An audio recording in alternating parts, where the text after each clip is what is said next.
मजाक करने के लिए मैं एक दो शब्द पूछता हूं, आप बताएं कि उनमें से कौन सा शब्द ठीक है और कौन सा गलत है ना। बोलना नहीं है, केवल हाथ खड़ा करना है, बोलना नहीं है। अभी अभी अभी हाथ भी नहीं खड़ा करना है, पहले मैं दो तीन लिख लेता हूं उसके बाद।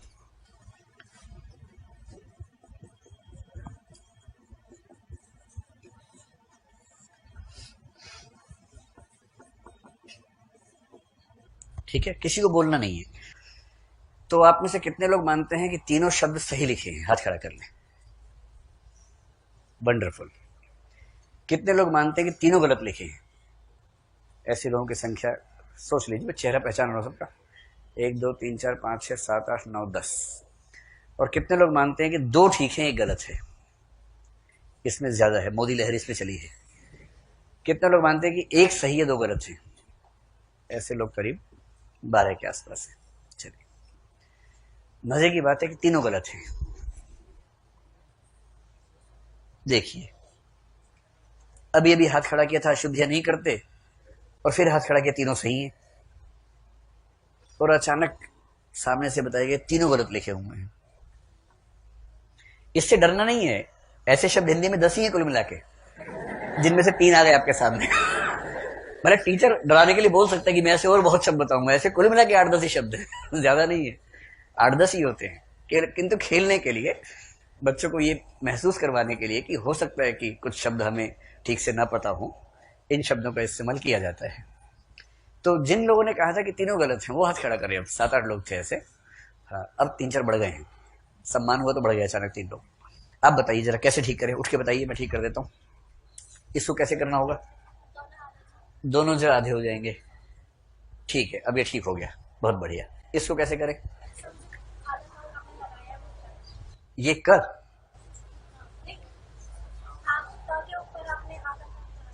नहीं, आधा तो नहीं लगाया, ये गलती से पहुंच गया वहां तक। अब ठीक है, अब ठीक हो गया। कंफ्यूजन है इसमें। अच्छा, ये कितने लोगों को लग रहा है कि अब ठीक हो गया? अच्छा, कितने लोगों को लग रहा है कि अभी भी गलत है? करीब 15-20 लोग हैं। अभी भी गलत है ये। बैठिए, ये सही है।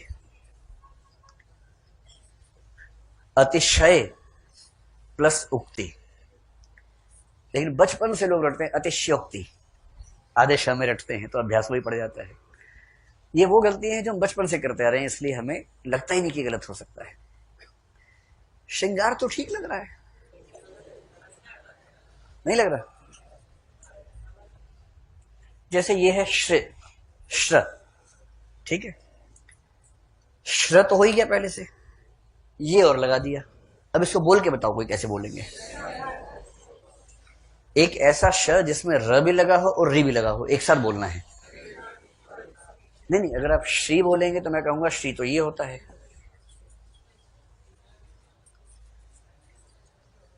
आप में से कौन बोल सकता है इसके लिए, जिसने गोरख आसन कर रखा हो ठीक से, वही बोल पाएगा, बाकी किसी के बस की बात नहीं है। कौन बोल पाएगा इसको?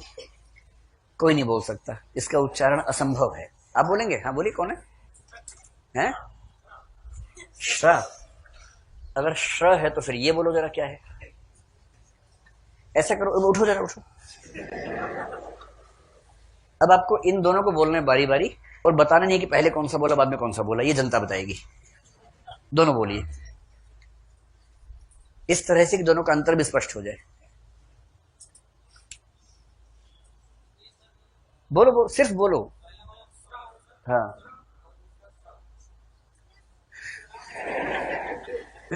आपको खुद भी समझ तो आ रहा होगा कि मामला फंस गया है। बैठिए बैठिए बैठिए बैठिए। किसी में साहस नहीं है, बोल ही नहीं सकते, असंभव है उच्चारण, असंभव है। ठीक है, तो ये जो है ये श है, ये श है। जैसे ये भ है, भ में र लगाना हो तो ऐसे लगा देते हैं भ्र, और भ में री लगाना हो तो ऐसे लगा देते हैं भ्री। भ से भ्र बनेगा तो साइड में ऐसे लगाएंगे, और भ्री बनाना होगा, री लगाना होगा तो नीचे लगा देंगे। यही तरीका है।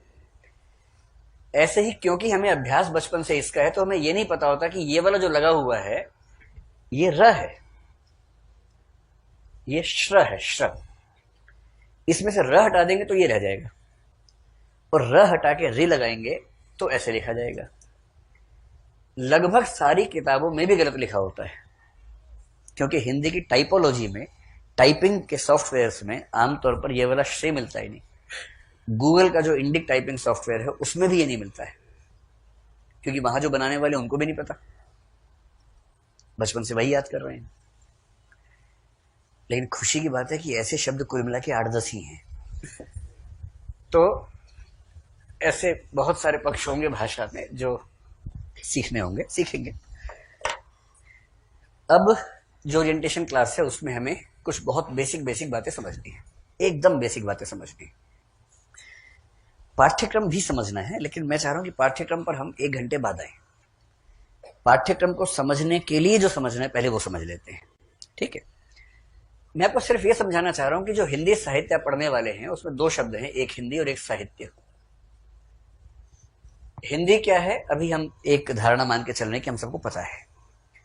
हिंदी वह भाषा है जो मोटे तौर पर उत्तर भारत में बोली जाती है, ठीक है। इधर बिहार तक बोली जाती है, बिहार, उत्तर प्रदेश, उत्तराखंड, हिमाचल प्रदेश, हरियाणा, दिल्ली, राजस्थान, मध्य प्रदेश, छत्तीसगढ़, इस इलाके में जो भाषा बोली जाती है वो हिंदी है।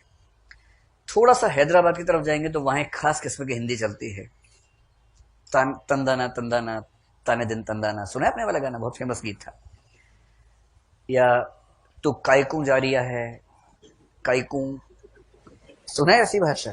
ये हैदराबादी हिंदी या दक्षिणी हिंदी इसको बोल देते हैं कभी कभी। ऐसी मुंबई जाएंगे तो वहां एक और हिंदी, मुंबई या हिंदी बोलते हैं इसको, भिड़ू, ए भिड़ू, वो भी हिंदी का एक रूप है। भारत के बाहर जाएंगे तो वहां भी, जैसे मॉरिशस जाएंगे तो वहां भी हिंदी का एक रूप मिलेगा आपको। तो हिंदी का प्रमुख क्षेत्र कौन सा है, ये जो 9-10 राज्य हैं, उन राज्यों में जो भाषा बोलते हैं उसको हम हिंदी कहते हैं, इन राज्यों की मुख्य भाषा। इसकी बहुत सारी बोलियां हैं, आप किसी न किसी बोली क्षेत्र से आते ही होंगे। आप हरियाणा से हैं तो आप हरियाणवी हिंदी बोलते होंगे या हरियाणी हिंदी बोलते होंगे। अगर आप बिहार से हैं तो आप मैथिली, मैथिली को आजकल एक भाषा मान लिया गया है, लेकिन हिंदी में उसको पहले हिंदी की बोली माना जाता था। तो मैथिली, मगही या अंगिका या भोजपुरी बोलते होंगे, ये सब हिंदी की बोलियां मानी जाती हैं। राजस्थान से हैं तो आप या तो जयपुरी या ढूंढानी बोलते होंगे, या मालवी बोलते होंगे, या और कौन सी है, मैं मारवाड़ी है वो बोलते होंगे, है ना, वहां भी 3-4 बोलियां चलती हैं। आप पहाड़ों की तरफ से आए हैं तो आप कुमाऊनी या गढ़वाली बोलते होंगे। आप उत्तर प्रदेश से हैं तो शायद अवधी या ब्रजभाषा या बुंदेलखंडी, जो बुंदेली बोलते हैं, वो बोलेंगे। छत्तीसगढ़ में तो छत्तीसगढ़ी बोलते होंगे, बॉर्डर पे हैं तो बघेली बोलते होंगे। ये करीब 19 बोलियां हैं।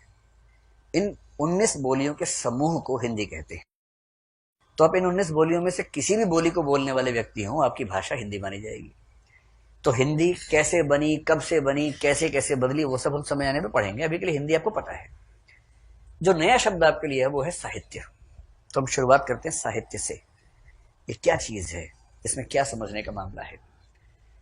तो सबसे पहले जिस शब्द पर आना है वो साहित्य है। साहित्य क्या है, इसकी निश्चित परिभाषा कोई नहीं, लेकिन साहित्य को समझाने के लिए जो सही तरीका है, हम थोड़ा सा और पीछे चलते हैं एक शब्द पर। वो शब्द है वांग्मय। वांग्मय, इस शब्द से आप परिचित हैं, कभी आपके सामने आया ये शब्द? इसमें वा और म के बीच में जो डमरू जैसा बना हुआ है वो क्या चीज है? क, ख, ग, घ, उसके बाद क्या था?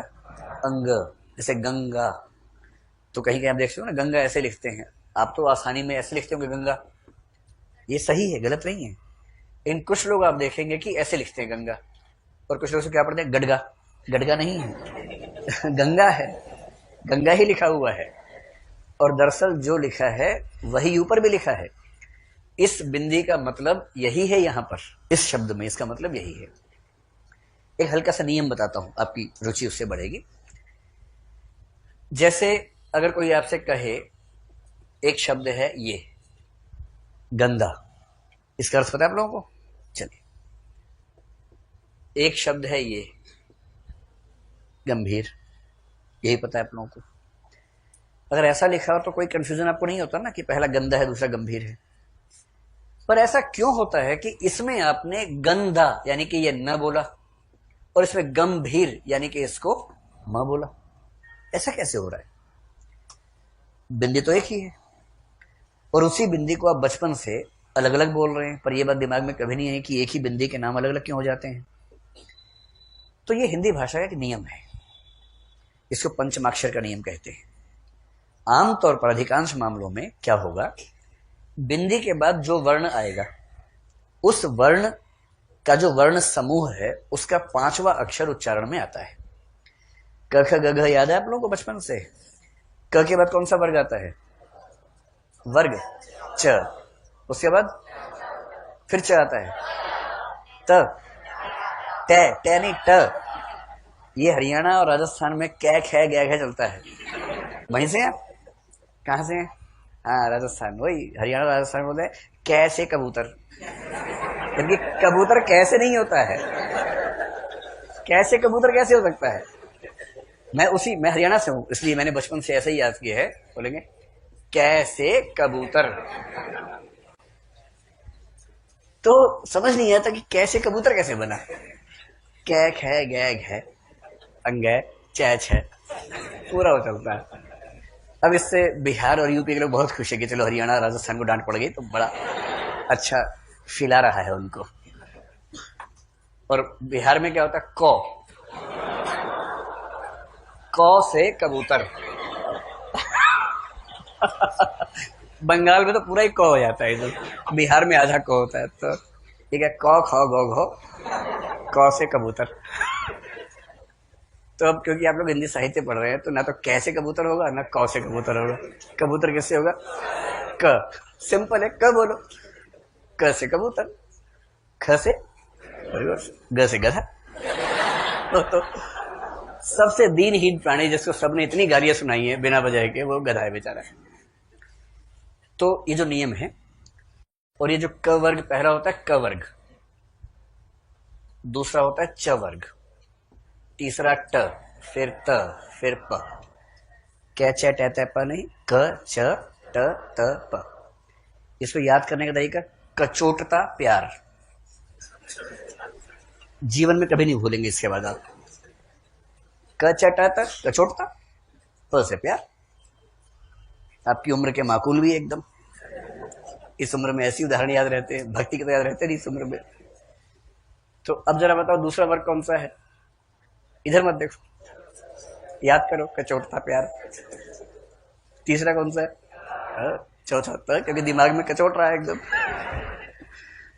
तो गंदा, द, त थ द ध न।